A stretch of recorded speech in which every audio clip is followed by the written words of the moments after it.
नमस्कार दोस्तों, world awareness पर आपका स्वागत है। आप कैसे हैं? आई होप सभी अच्छे होंगे। हमने पिछली क्लासों में डिजास्टर मैनेजमेंट की थ्योरी की थी। आज हम डिजास्टर मैनेजमेंट के एमसीक्यू करेंगे जो आपके सीईटी मेंस के लिए बहुत ज़्यादा इम्पोर्टेंट है।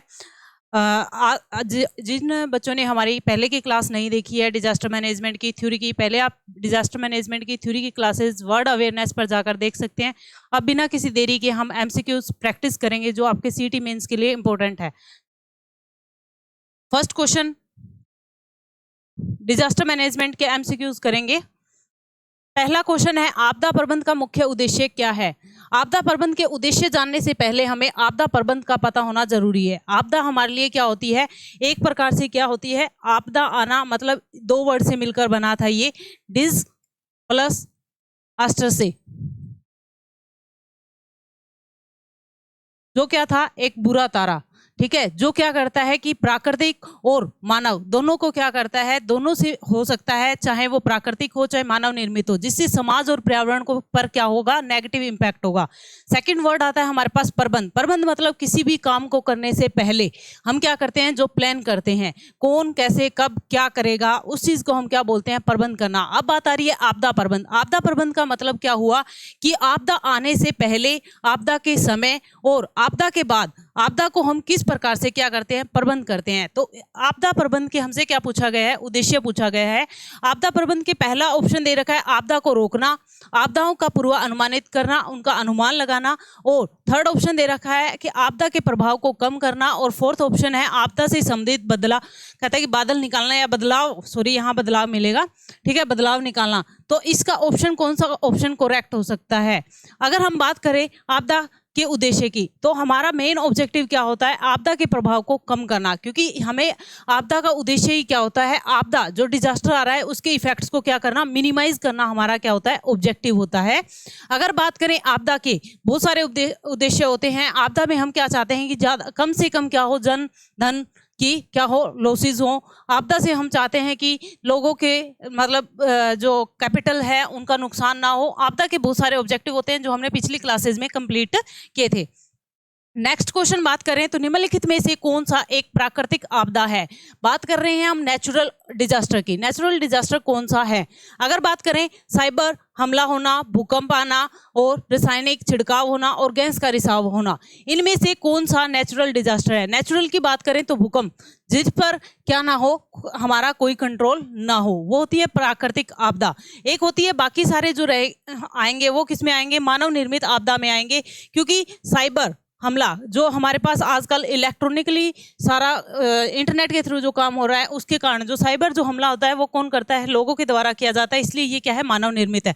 रासायनिक जो छिड़काव होगा वो भी मानव निर्मित है, और गैस का रिसाव होना ये भी मानव निर्मित है। इंपॉर्टेंट है, क्वेश्चन पूछा जा सकता है क्योंकि आपके सिलेबस में है। नेक्स्ट की बात करें तो आपदा प्रबंधन के चक्कर मतलब जो साइकिल, हमने आपदा चक्र की क्या पढ़ी थी? साइकिल पढ़ी थी। उसमें कहता है कि किस चरण में आपदा के दौरान और तुरंत, आपदा के दौरान और तुरंत बाद ली जाने वाली कहते हैं कार्रवाइयां शामिल होती है, जो जीवन बचाने और पीड़ा को कम करने के लिए क्या है? की जाती है। वो कौन कौन सी है? किसके अंतर्गत ये आएगा?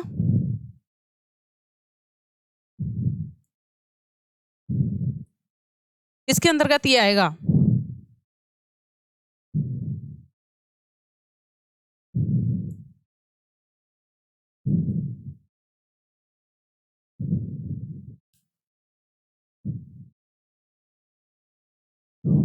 हमारे पास क्वेश्चन था कि जो हमारे पास प्रबंध मैनेजमेंट की जो साइकिल है, साइकिल की बात करें तो हमने सर्कल पढ़ा था, जिसमें हमने क्या पढ़ा था? सबसे पहले क्या था? मिटिगेशन था, जिसमें हमने क्या पढ़ा? मिटिगेशन पहले थी, मिटिगेशन। सेकंड नंबर पे हमारे पास था उसकी प्रिपेयर, उसकी तैयारी करना, प्रिपेयर, प्रिपेयर्डनेस। और थर्ड नंबर पे हमें पास आ रहा था रिस्पॉन्स, और फोर्थ नंबर पे थी रिकवरी। फोर्थ नंबर पे आ रही थी रिकवरी। अब हमें बताना है कि दौरान और तुरंत बाद। अगर दौरान की बात करें तो दौरान, अगर हम करें एट ए टाइम ड्यूरेशन की बात करें तो इसमें क्या होता है? रिस्पॉन्स। रिस्पॉन्स के टाइम करते हैं। अगर हमसे पहले परी पूछा होता तो मिटिगेशन या फिर हमारे पास प्रिपरेशन में आता। अगर तुरंत बाद और दौरान ना लिखा होता तो हम किसको करते, रिकवरी को करते। बट हमसे क्या पूछा है, तुरंत और दौरान पूछा गया है, ड्यूरिंग पूछा गया है, तो उसमें क्या आएगा, रिस्पॉन्स आंसर आएगा। कहते हैं कि सूखे को छोड़कर सभी जो प्राकृतिक आपदाएं हैं उनके लिए आपदा प्रबंध गतिविधियों के समन्वय के लिए केंद्र में निम्नलिखित मंत्रालयों में से कौन सा एक नोडल मंत्रालय माना गया है। किसके लिए, आपदा प्रबंध के लिए किसे एक नोडल मंत्रालय माना गया है, वह है आपका गृह मंत्रालय। इंपॉर्टेंट है, पूछा जा सकता है, कौन सा है, गृह मंत्रालय।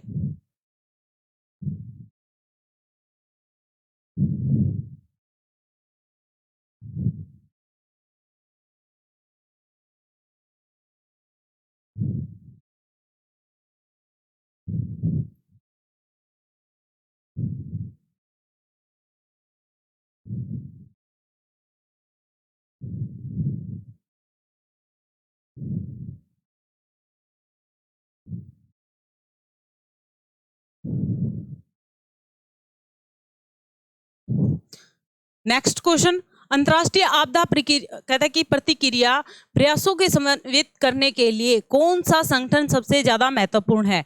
अब हमें कौन सा बताना है कि अंतर्राष्ट्रीय आपदा प्रतिक्रिया के लिए कौन सा संगठन महत्वपूर्ण है। एक तो हमारे पास होता है, कहता है कि फीमा, सेकेंडली यूनिसेफ, और थर्ड नंबर पे दिया है WTO। अब हमें पहले तो क्या है कि फीमा की हमें क्या पता होनी चाहिए, फुल फॉर्म पता होनी चाहिए। ये क्या है, एक फेडरल इमरजेंसी, कहता है कि फेडरल इमरजेंसी के लिए हमारे पास क्या बनाई गई है, यहाँ पर मैनेजमेंट एजेंसी है।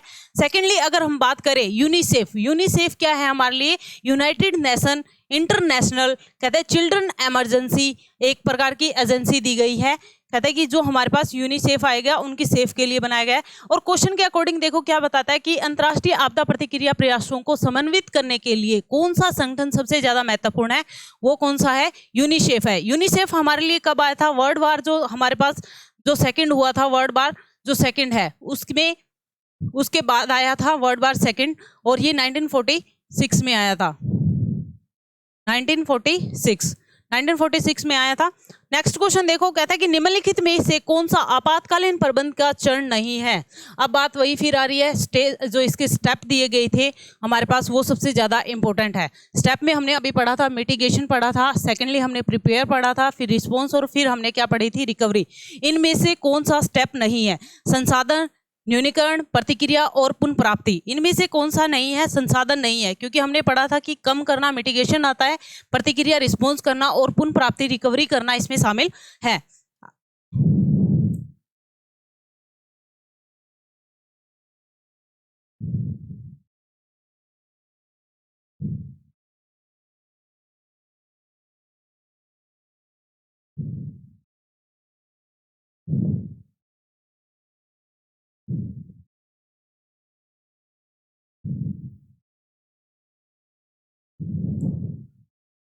नेक्स्ट क्वेश्चन, निम्नलिखित में से किसका मुख्यतः, कहता है मानव निर्मित आपदा।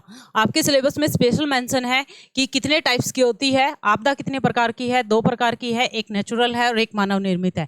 जिसमें से क्वेश्चन पूछा जा सकता है कौन सी मानव निर्मित है, कौन सी आपकी नेचुरल है। अगर क्वेश्चन में पूछा गया है मानव निर्मित, अब ऑप्शन में ऐसा पूछा जा सकता है कौन सी मानव निर्मित नहीं है।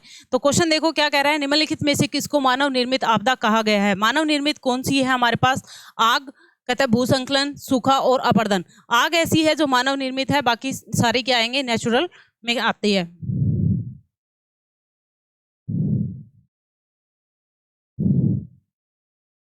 नेक्स्ट क्वेश्चन देखिए, कहते हैं गृह मंत्रालय द्वारा आपदा प्रबंध योजना किस वर्ष शुरू की गई।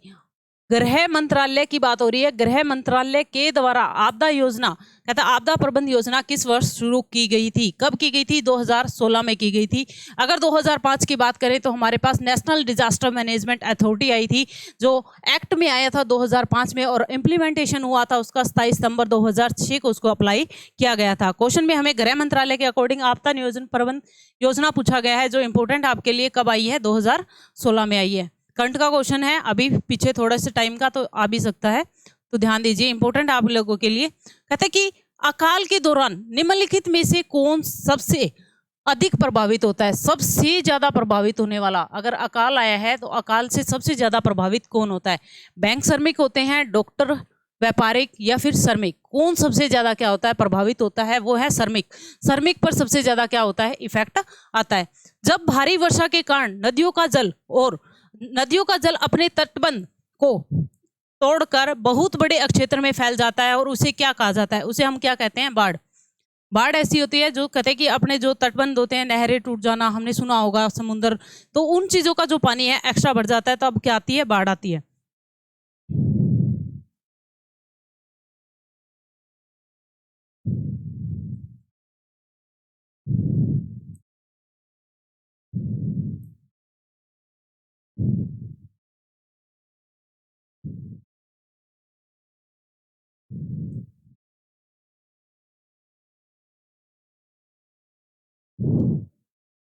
नेक्स्ट क्वेश्चन, आपदा में निम्नलिखित को शामिल किया जाता है। आपदा में किस किस चीज को इंक्लूड किया जाता है, हम किस चीज को डिजास्टर मानते हैं। जब हमने क्लास फर्स्ट स्टार्ट की थी उसी में हमने बताया था कि डिजास्टर में 4 चीजों को शामिल किया जाता है। हमारे पास क्या होता है, प्रतिकूल स्थितियों का आना, जन समुदाय जो है उससे कंट्रोल से बाहर होना, और जन धन की हानि होना, और सेकंड नंबर पे क्या था, कोई भी आपातकालीन जो स्थिति है वो क्या कहलाती थी, हमारे पास आपदा कहलाती थी। अब क्वेश्चन में क्या पूछा जाता है कि हमारे पास आपदा में शामिल किस किस को किया जाता है, जन धन की व्यापक हानि, आपातकालीन स्थिति, या फिर जन समुदाय के नियंत्रण से बाहर होना, या उपरोक्त सभी। इसमें क्या आएगा, उपरोक्त सभी। आपदा डिजास्टर शब्द में कहते हैं कि अस्टर का मतलब क्या है। अस्टर का मतलब क्या है, हमने 2 मीनिंग पढ़े थे, डिस से अलग वर्ड बन रहा था और अस्टर से अलग बन रहा था। इसका मतलब क्या था, बुरा। ये क्या था, बुरा। और ये क्या था, तारा। तो अस्टर का मतलब क्या हुआ, तारा।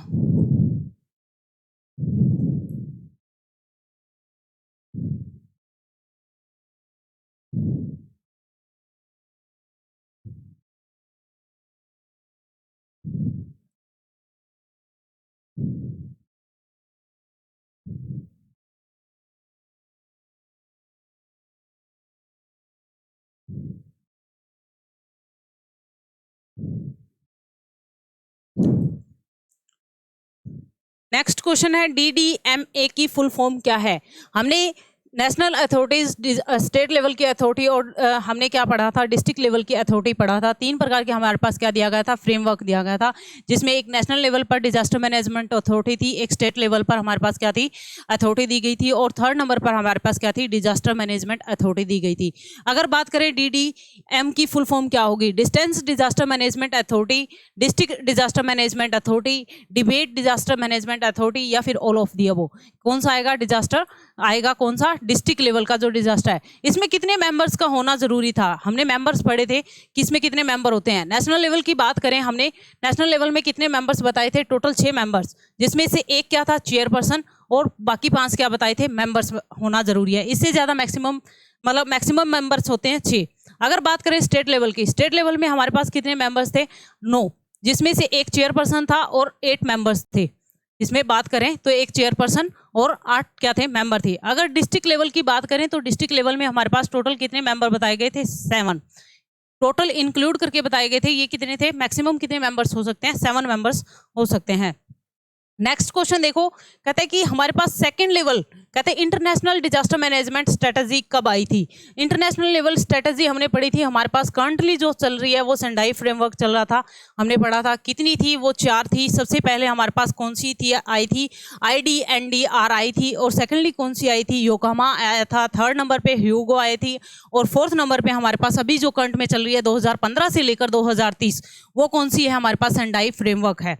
अब बात कर रहे हैं सेकंड लेवल की। सेकंड लेवल पर जो हमारे पास आई थी वो कौन सी थी, योकोहामा थी। और वो कब आई थी, फर्स्ट आई थी 1990 में, और सेकंड कब आई थी, 1949 में आई थी। कब आई थी, 1949 में।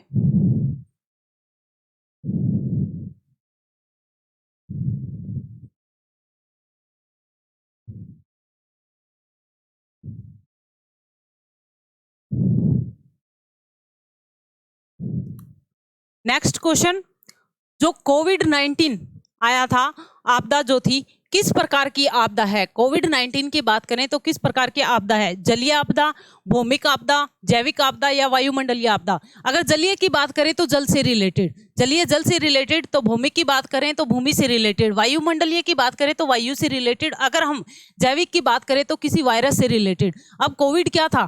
वायरस था एक प्रकार का, तो वो कौन सा आया था? जैविक में आएगा। अगर बात करें जलीय में कौन सा आता है? बाढ़ आना, ये सारी बाढ़ आना। और अगर भूमि की बात करें तो जैसे भूकंप आना। वायुमंडल की बात करें तो लू, शीतलहर, और इन चीजों को इसमें क्या किया गया था? शामिल किया गया था। अगर इनकी एग्जाम्पल देखने हैं तो आपकी डिजास्टर मैनेजमेंट की फर्स्ट जो क्लास थी उसमें सारे एग्जाम्पल दिए गए हैं, आपको कंप्लीटली बताया गया है। और अगर आप वहां से क्लास नहीं देख पाए हैं और अगर आपको पीडीएफ चाहिए तो वर्ड अवेयरनेस चैनल पे आपको उसका पीडीएफ मिल जाएगा, Telegram channel.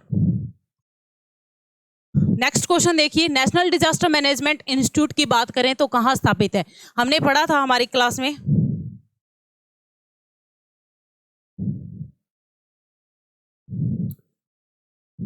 National disaster management institute की बात करें तो हमने एक फॉर्म पढ़ा, एक फुल फॉर्म पढ़ी थी, NIDM। हमने पढ़ा था national institute of disaster management कहाँ स्थित है? कोलकाता में, उड़ीसा में, मुंबई में, दिल्ली में। इसका कहाँ है? दिल्ली में। अगर नेक्स्ट क्वेश्चन देखो, international day of disaster management किस दिन मनाया जाता है? इंटरनेशनल डे कब मनाया जाता है? कौन सा? डिजास्टर मैनेजमेंट का। 10 अक्टूबर को, 11 अक्टूबर, 12 अक्टूबर और 13 अक्टूबर को। ये कब मनाया जाता है? 13 अक्टूबर को।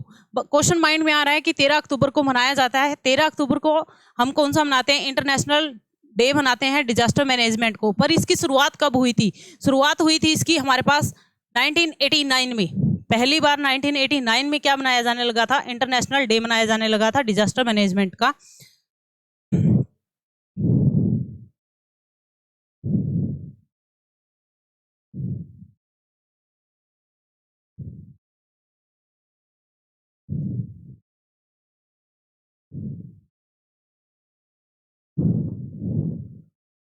एक क्वेश्चन और करते हैं इसी के साथ। इंटरनेशनल डे पे हम बात कर रहे थे, तो अगर हम बात करें इंटरनेशनल डे की, तो अभी करंट 2022 की बात करें, 2022 में जो इंटरनेशनल डे मनाया गया था 13 अक्टूबर को, उसकी थीम क्या थी?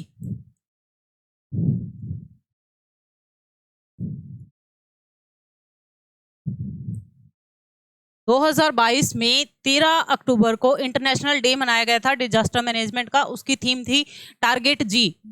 इंपॉर्टेंट है, पूछा जा सकता है, क्योंकि 2023 का अभी अक्टूबर आया नहीं है, तो पहले की जो थीम है वो इंपॉर्टेंट है, टारगेट जी।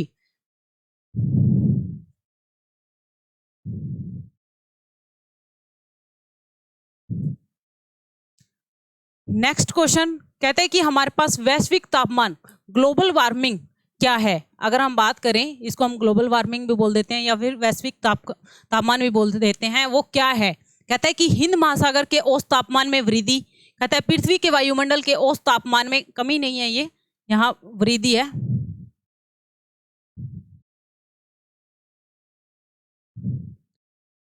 कहते हैं कि पर्यावरण में CO2 की कमी, उपरोक्त सभी। अगर अगर हम बात करें ग्लोबल वार्मिंग की, तो पृथ्वी के जो वायुमंडल के जो औसत तापमान में जो वृद्धि होगी वो हमारे लिए क्या कहलाता है? ग्लोबल वार्मिंग कहलाता है। ग्लोबल वार्मिंग की बात करें तो ये कब आया था? ये हमारे पास एग्जैक्ट हमारे पास ईयर नहीं दे रखा है। ये 1970 से लेकर 1970 से लेकर 1980 के बीच में हम आया था। 1980 के बीच में आया था। इसमें कौन कौन सी गैस शामिल है? इसमें आता है हमारे पास methane, carbon dioxide, oxide, OCFC। हमारे पास क्लोरोफ्लोरो कार्बन इसमें शामिल किया जाता है। और अगर हम ग्लोबल वार्मिंग की बात करें तो इसमें 3 कारक शामिल हैं। टोटल कितने? 3 कारक हैं।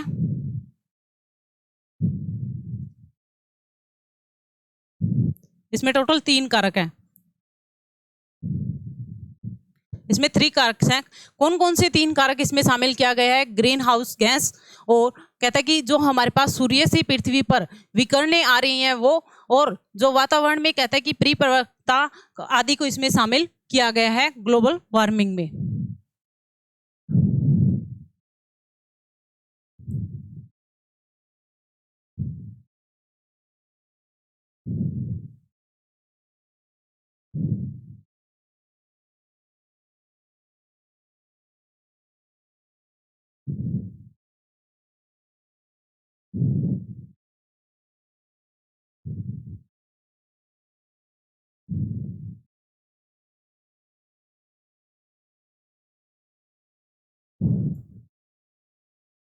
नेक्स्ट क्वेश्चन कहते हैं कि गैस की वैश्विक तापमान कहते हैं क्षमता क्या दर्शाती है। कहते हैं कि जो ग्लोबल वार्मिंग की बात कर रहे थे, अब हम बात कर रहे हैं कि इसकी गैस की जो वैश्विक तापमान की जो क्षमता है वो क्या दर्शाती है। पहला ऑप्शन है आपके लिए 1 टन CO2 के बराबर गैस द्वारा कहते हैं कि मुक्त की गई ऊष्मा की मात्रा। सेकंड नंबर पर दे रखा है आपका 1 किलो कहते हैं CO2 के बराबर गैस द्वारा मुक्त ऊष्मा की मात्रा। और तीसरा दे रखा है 1 टन CO2 के बराबर गैस द्वारा अवशोषित ऊष्मा की मात्रा। और लास्ट ऑप्शन है इनमें से कोई नहीं। इसका आंसर आएगा 1 टन CO2 के बराबर जो गैस अवशोषित की जाती है वो किस में आती है हमारे पास, कहता है कि तापमान क्षमता में आती है, वैश्विक तापमान क्षमता।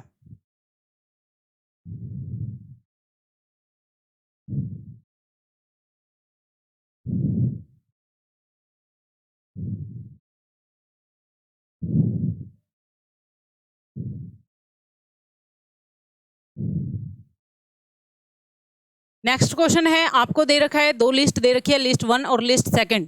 लिस्ट फर्स्ट में आपको क्या दे रखा है कि जो समुद्र तट में क्या होना, वृद्धि होने के कारण जो प्रभाव होते हैं उनके बारे में बताया गया है। और सेकंड टाइम उसके क्या दिया गया है, लिस्ट सेकंड में उसके एग्जांपल्स दिए गए हैं। कौन कौन से एग्जांपल है, पहले दे रखा है जैव कहता है कि भूभौतिक प्रभाव कौन से हैं, जलवायु प्रभाव कौन से हैं, सामाजिक प्रभाव कौन से हैं और गैर जलवायु प्रभाव कौन से हैं। उस दूसरी साइड आपको कुछ क्या दे रखे हैं, एग्जाम्पल दे रखे हैं, जैसे पुनर्वास, समुद्री जल के कहता है कि समुद्री जल दे रखा है, उधर से समुद्री जल के बढ़ाव के कारण बाढ़, कहता है कि लवण जल कहता है कि यहाँ पर। और नेक्स्ट दे रखा है आपको कहता है कि झंझावात परिवर्तन।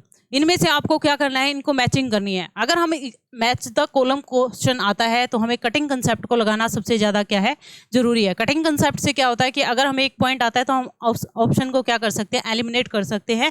अगर इसी बात करें तो हम इसमें ये कर सकते हैं, एलिमिनेट कर सकते हैं गैर जलवायु, मतलब जो वायु से रिलेटेड ना हो। गैर जलवायु कौन सा होगा, जो वायु से रिलेटेड नहीं है। यहाँ पर हमें 2 ऑप्शन दे रखे हैं जो जल से रिलेटेड है। अब हमें देखना है कि लवण जल वाला आएगा या फिर हमारे पास समुद्री जल। बाढ़ है, बाढ़ कहाँ से आने लगी। अब अगर बात करें जलवायु, गैर जलवायु से अगर रिलेटेड करें तो इसमें कौन सा आना चाहिए, सेकंड ऑप्शन आना चाहिए। अगर सामाजिक की बात करें तो सामाजिक प्रभाव कौन सा होगा, लोग क्या चाहते हैं, रिकवरी चाहते हैं, तो पुनर्वास इसमें कौन सा आएगा, सामाजिक से रिलेटेड आएगा। अगर हम बात करें जलवायु का प्रभाव किस पे होता है, लवण जल पे आएगा। और फर्स्ट ऑप्शन में अगर हम बात करें तो जैव भौतिक प्रभाव कौन सा होगा, जो वो आएगा हमारे पास झंझावात परिवर्तन शामिल होगा इसमें।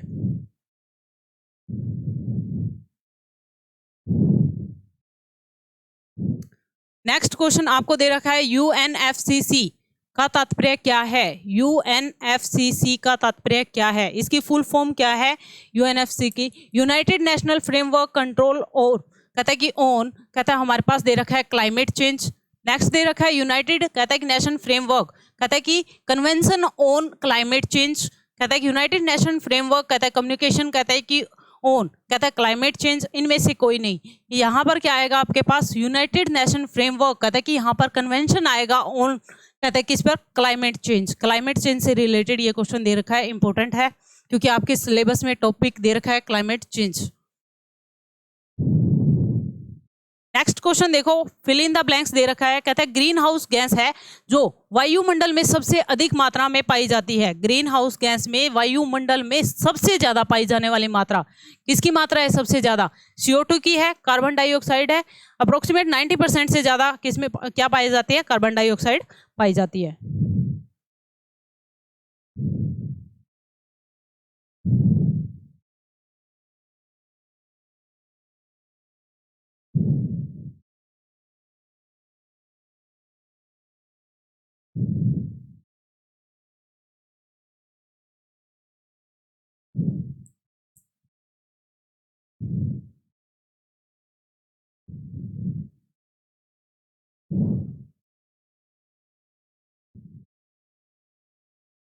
नेक्स्ट क्वेश्चन कहते हैं कि राज्य आपदा प्रबंध कहता है कि जो हमारे पास स्टेट लेवल की कहता है कि जो डिजास्टर मैनेजमेंट अथॉरिटी बनाई थी उसमें राज्य आपदा प्रबंध अधिनियम जो योजना जो बनाई गई थी, प्लान बनाया गया था, उसका अनुभाग किस अनुभाग के बारे में बताया गया है, कौन सा सेक्शन है जिसमें बताया गया है। सेक्शन नंबर कौन सा है, 23।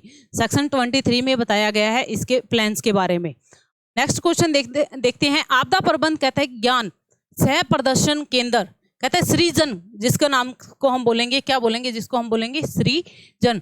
कि क्या कार्य हैं, वो काम क्या क्या करता है। सबसे पहले दे रखा है सह ज्ञान प्रदर्शन केंद्र बनाना, जागरूकता पैदा करना, स्थानीय कहता है जरूरत आधारित कहता है कि यहाँ पर जानकारी प्रदान करना, उपरोक्त सभी। ये सभी कार्य किसके द्वारा किए जाते हैं? सृजन के द्वारा किया जाता है। सृजन कहाँ अप्लाई हुआ था? सबसे पहले कहाँ हुआ था? झारखंड में। ये सृजन अप्लाई ही कहाँ हुआ है?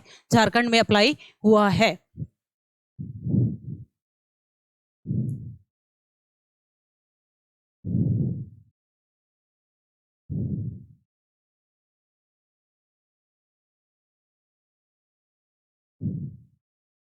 अगर बात करें इस क्वेश्चन में, सृजन की क्या फुल फॉर्म क्या है? ये क्या है? सेल्फ रिलायंट कहता है कि इनिशिएटिव है। कहता है अगर बात करें सृजन की, इसकी फुल फॉर्म भी आपसे पूछी जा सकती है। सृजन की फुल फॉर्म क्या होगी आपके पास? सेल्फ रिलायंट इनिशिएटिव है, जॉइन कहता है कि action. Self reliant initiative join action, इस फुल फॉर्म को आप याद रखें क्योंकि ये झारखंड में आपदा के दौरान आया था, अप्लाई किया गया था, इसलिए इंपॉर्टेंट आपके लिए क्वेश्चन। भूकंप को मापने में उपयोग किए जाने वाले तीव्रता के पैमाने की सीमा क्या है? जब भूकंप आ जाता है उसको मापने के लिए जो प्रयोग किया जाने वाला पैमाना है, जो हमारे पास स्केल जो हम यूज करते हैं मेजरमेंट के लिए, वो कितना है? सीमा क्या है? उसकी लिमिट क्या है? लिमिट की बात करें 1 से 12, 1 से 7, 1 से 15 और 1 से 5। यहाँ पर क्या है? 1 से 12।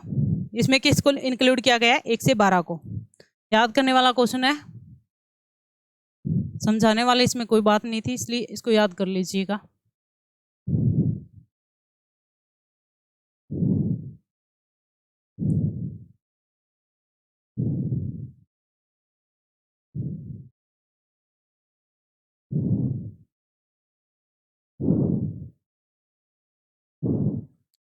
नेक्स्ट क्वेश्चन देखिए, नीचे कुछ वर्ड्स आपको दिए गए हैं, कुछ शब्द आपको दिए गए हैं, जैसे कि बिजली, भूसंकलन, मतलब गड़गड़ाहट, सुनामी, और क्या दिया गया है? बाढ़। इनमें से हमें क्या बताने हैं? कौन से ऐसे हैं जो भूकंप के कारण हैं? ऑप्शन दिए गए हैं आपको बी, डी, ई, ए, बी, सी, ओनली बी, या फिर आपके पास क्या आएगा? बी, ई। कौन से ऐसे कारण है जो भूकंप के कारण है? भूकंप के कारण की बात करें तो जो आसमान से रिलेटेड है, जैसे कि बिजली का और गड़गड़ाहट, इनको हम इसमें इंक्लूड नहीं करेंगे। इसमें भूसंकलन कहता है, सुनामी और बाढ़ को इसमें इंक्लूड किया जाएगा। तो आपका करेक्ट आंसर होगा बी, डी और ई।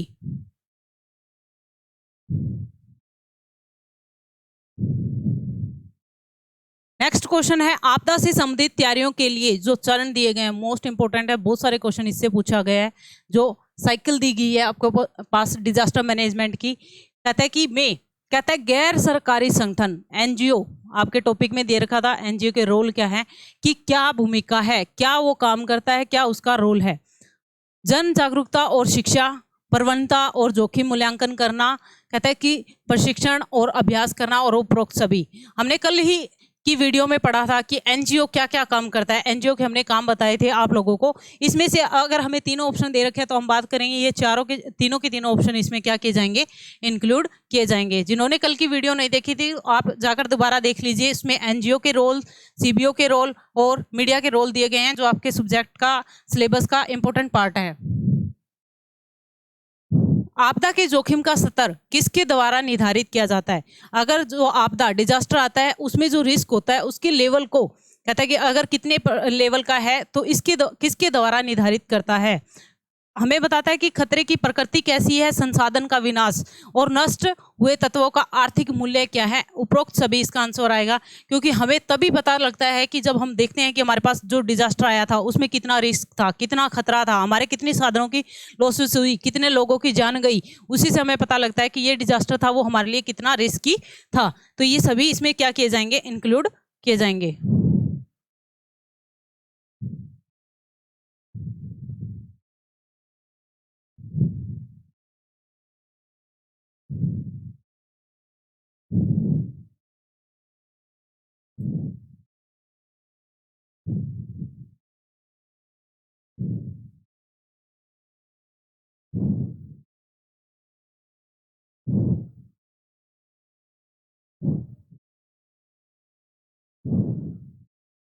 नेक्स्ट क्वेश्चन है, कहता है कि जो हमारे पास रिक्टर जो स्केल है 7 से लेकर 7.3 कहता है कि मात्रा का एक भूकंप कहता है निम्न रूप से कहता है कि प्रभाषित होता है। हमें क्या बताता है कि कितना मतलब हमारे लिए हानिकारक था। अब हम सुनते हैं कि 3 पॉइंट आ गया, 4 पॉइंट भूकंप आया, तो हम उसको क्या बोलते हैं, नॉर्मल बोल देते हैं, नॉर्मल भूकंप था, कोई बात नहीं। और अगर 7 से लेकर 7.3 तक अगर आता है तो हम उसको क्या बोलेंगे, उसको विनाशकारी बोलेंगे, विध्वंसक बोलेंगे, या अनाथकारी बोलेंगे, या भयंकर बोलेंगे। वो हमारे लिए क्या था, अनर्थकारी था। हम बोलते हैं ये क्या अनर्थ हो गया एकदम से, तो ये क्या है हमारे लिए, इतना हाई लेवल का अगर भूकंप आता है तो वो क्या कहलाएगा, अनर्थकारी कहलाएगा। अगर बात करें रिक्टर स्केल की, रिक्टर स्केल किसने दिया था, माइंड में आता है रिक्टर स्केल की बात हो रही है, भूकंप के मेजरमेंट के लिए इसको यूज किया जाता है। तो रिक्टर स्केल दिया किसने था, इसको चार्ल्स एफ रिक्टर ने ही इसको दिया गया था। और इसको हम अदर नेम से भी बोल सकते हैं, क्योंकि ये मेजरमेंट का काम करता है तो इसको परिणाम रिक्टर स्केल भी बोला जाता है। वैसे देखा जाए तो हमारे पास 2 रिक्टर स्केल और है, एक मर्कली का है जिसको किसने दिया था, हमारे पास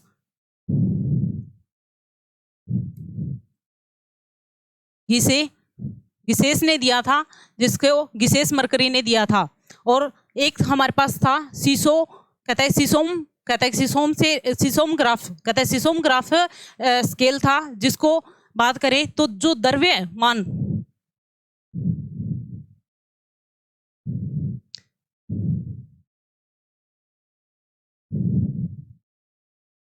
जो किसके लिए, द्रव्यमान के लिए क्या किया जाता है, यूज किया जाता है।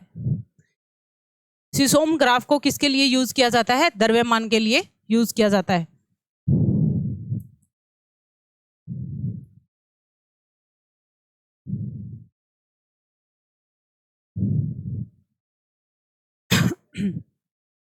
नेक्स्ट क्वेश्चन, सेकंड,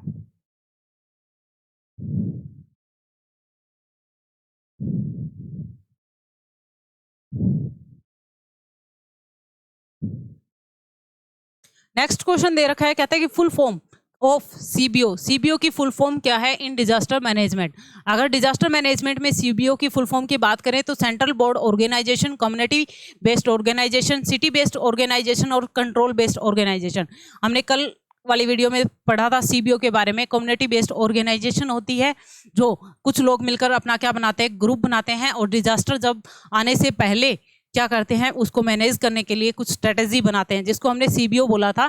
सीबीओ जो आपके सिलेबस का टॉपिक है, जिसको फुल फॉर्म क्या होगी, कम्युनिटी बेस्ड ऑर्गेनाइजेशन।